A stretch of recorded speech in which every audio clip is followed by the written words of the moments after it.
In this modern age, Islam often misunderstood. The world has seen Islam accused of promoting violence, narrow-mindedness. For example, if a doctor makes a mistake, we don't blame the medicine. Of course and definitely we blame the misuse of it. Islam doesn't teach hatred. Islam doesn't teach terrorism. Where a single incident is used to paint the whole religion is evil. Why this double standard behavior, especially for Muslim community? People forget that the Islam condemns all the things, all the forms of injustice and aggression.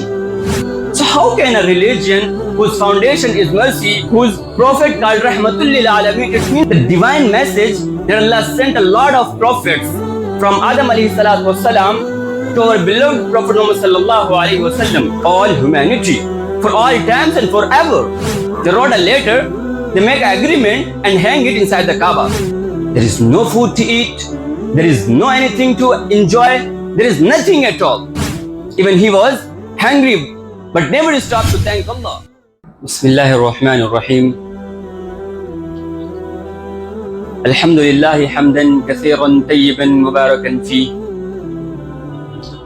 Jazallahu anna Muhammadan ma'ahu wa ahlahu sallallahu alayhi wa sallam. اللهم أرنا الحق حقا وارزقنا اتباعه وأرنا الباطل باطلا وارزقنا اجتنابه. First of all, I would like to say thank you to all of you for this wonderful opportunity to make conversation in front of you. And today, I'll reflect on a deeply and important topic, that is blaming Islam and the divine reality of revelation. Dear students, in this modern age, Islam often misunderstood, misrepresented, and unfairly blamed for the doings of individuals, groups, and political conflicts. The world has seen Islam accused of promoting violence, narrow-mindedness, and oppressions. Yet the reality is different. The reality is that Islam stands with peace, justice, and mercy. Do you know what is the misconception about Islam? Let me explain.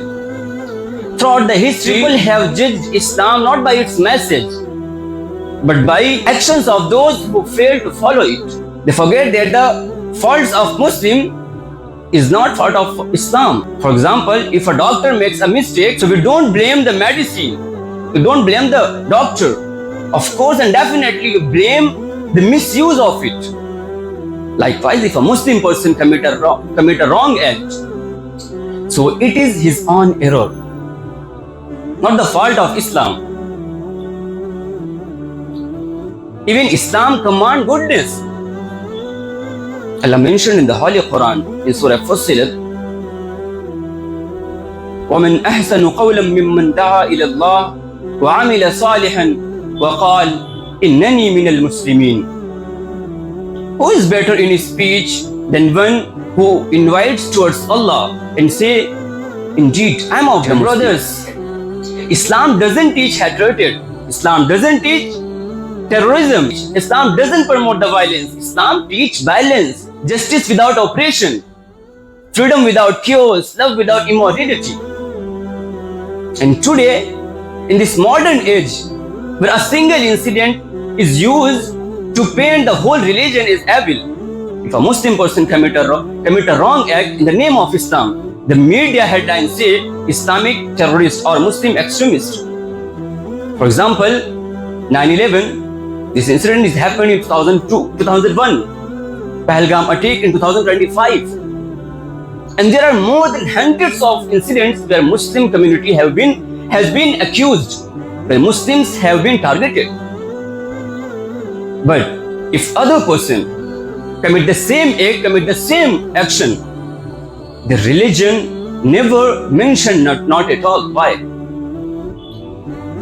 Why this double standard behavior, especially for Muslim community? And this double standard behavior has poisoned the minds of millions. People forget that the Islam condemns all the things, all the forms of injustice and aggression. And its mentioned in the Quran very clearly in Surah Ma'idah, verse number 32. قَتَلَ نَفْسًا بِغَيْرِ نَفْسٍ أَوْ فَصَادٍ فِي الْأَرْضِ فَكَأَنَّمَا قَتَلَ النَّاسَ جَمِيعًا. Whoever kills a person unjustly is as if they killed all of humanity. As the Prophet ﷺ says in the hadith, Imam Bukhari rahmatullah alayhi appeared this hadith in his book Bukhari Sharif. Al-Muslimu man salim al-Muslimuna min lisani wa yadihi. A true Muslim is one whose tongue and whose hand other people are safe. So how can a religion whose foundation is mercy, Prophet called Rahmatul lil Alameen, it means the mercy for the all world, can be blamed for the violence? I think the problem is not our Islam.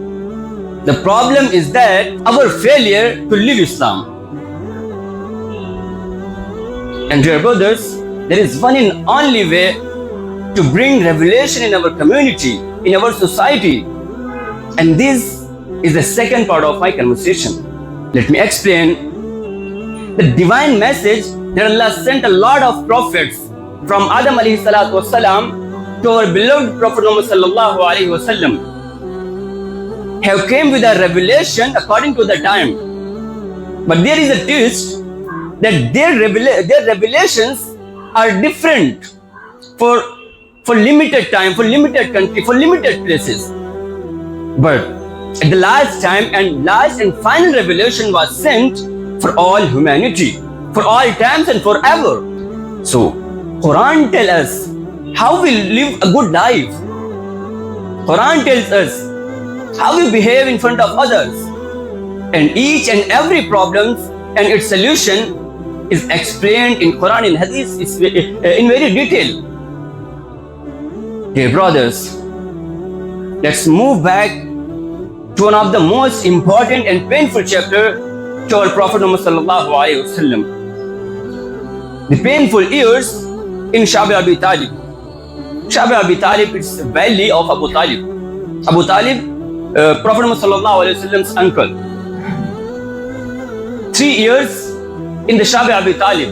When Quraysh failed to stop with the word, they turned to boycott. They wrote a letter, they make an agreement and hang it inside the Kaaba. In agreement, it's declared that nobody would trade, nobody would marry, even speak with the Prophet Muhammad sallallahu alaihi wasallam and his family. There is no food to eat, there is no anything to enjoy, there is nothing at all.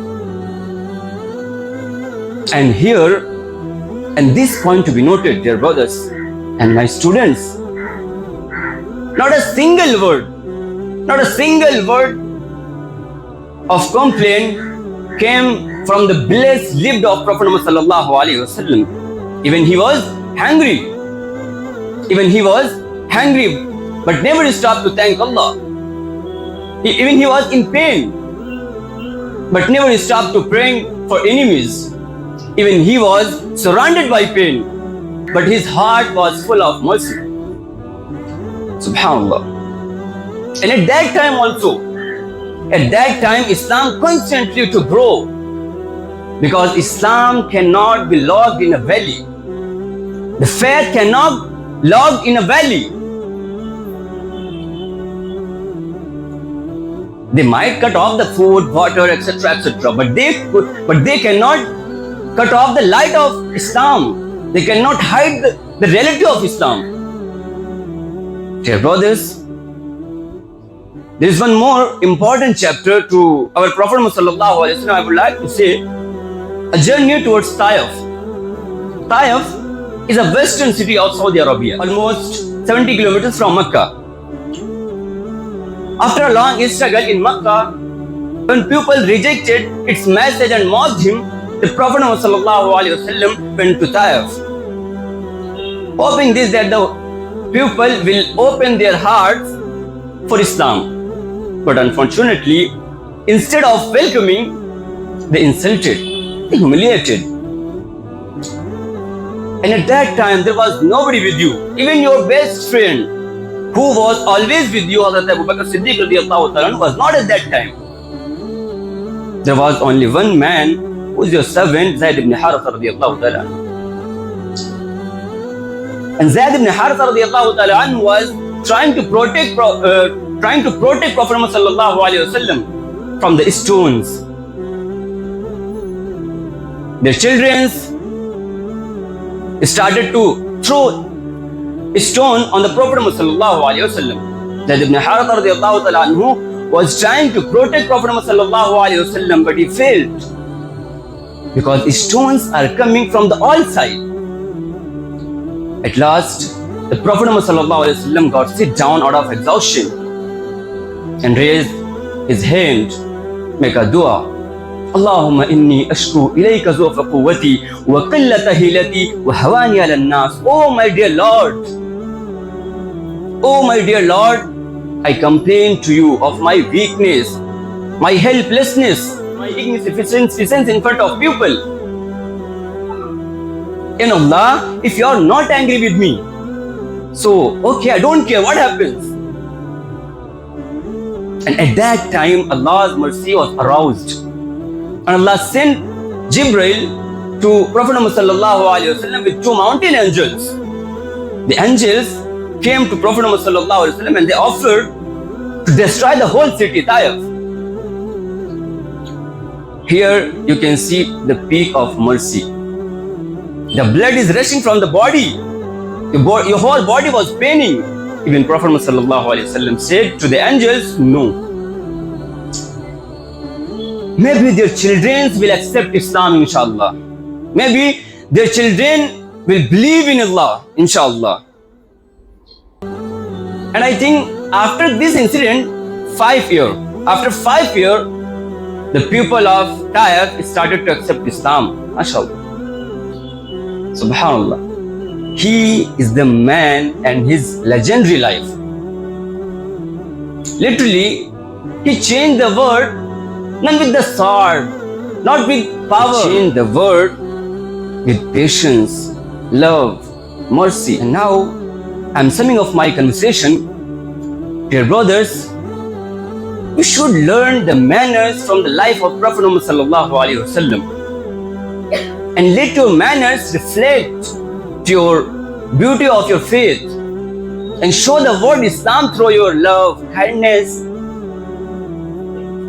and mercy. And one more thing that our correspondent sir have you told the last week, you have to give a proud moment to your parents, to your family. Remember one thing, with this you have to give the proud moment to our beloved Prophet Muhammad sallallahu alaihi wasallam in doomsday. You have to give a proud moment to our Prophet Muhammad sallallahu alaihi wasallam in doomsday, in Qiyamah.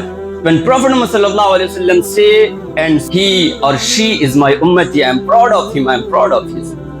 Subhanallah. So dear brothers and dear students, get in touch with Allah and always be connected to Allah and accept all things that Allah's apostle, Allah's prophet gave us in the form of hadith. Allah subhanahu wa ta'ala protect us from all evils. And thank you so much.